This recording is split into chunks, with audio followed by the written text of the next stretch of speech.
Let's bring in Miles Yu, a senior fellow and director of the China Center at the Hudson Institute and professor at the U.S. Naval Academy. Thank you so much, Professor Yu. I know your organization has warned that China surveillance on the U.S. is now unprecedented. What exactly is it that they want? What are they taking?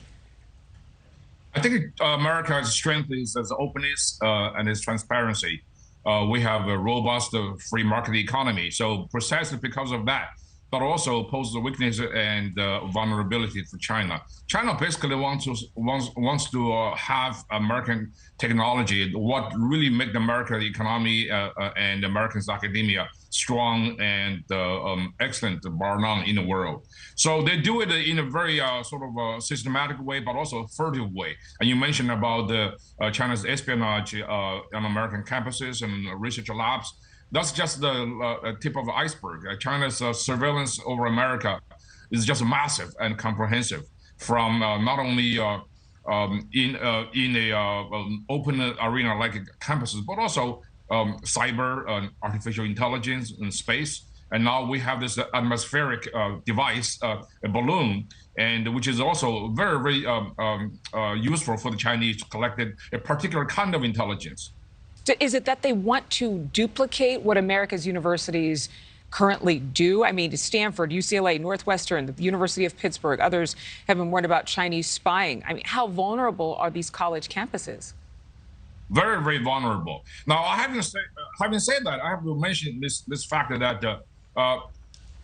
the international students from China each year, as we speak, considers about 240 to 250,000. That's about 40% of the entire international student body in the United States. There are more than 200 countries in the world. So we have the open door policy toward Chinese students. So definitely more Chinese students study in America than any other country. Having said that, the Chinese government obviously used this kind of openness and to plant its agent in critical area, in critical technological sector, and to steal American technology and trade and military and intelligence secrets. And this has been going on for decades, so it's not just recent.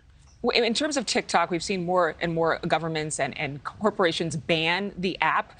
What exactly would China be doing using the TikTok app to steal America's secrets? Is it this big of a concern?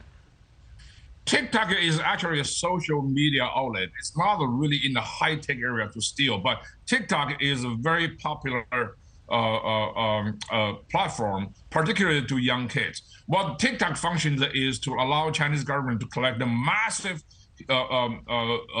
biometric data, personal information, private information. So they do this big data. Big data is a very important thing. Chinese Communist Party controls a country of 1.4 billion population. They have collected big data on every single Chinese citizen, facial recognition, and your blood type, your biometrics. So that's why the Chinese government operates the most comprehensive, most modern surveillance system in China. If the Chinese government wants to pinpoint a particular citizen out of 1.4 billion, they could do so very easily. So they're doing this kind of, they're trying to collect the global data system.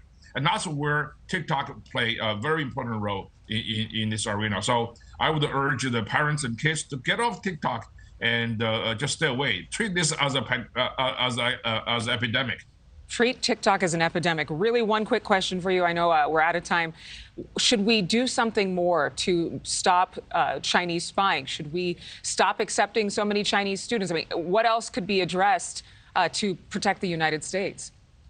Well, to stop complete academic exchange is not the right solution. One of the most important things is we have to have a national legislation signed by the president to place American national security at the top of our daily routine.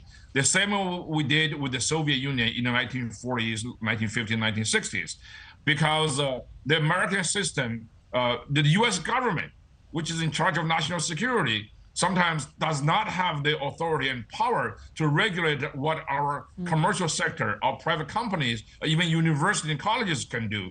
And now it's a time for the private sector and the government to work together to place national security at the top of our agenda. That's the only way to do it. Thank you for watching. Go to newsnationnow.com to find NewsNation on your television provider. And don't forget to click the red subscribe button below to get more of NewsNation's fact-driven, unbiased coverage.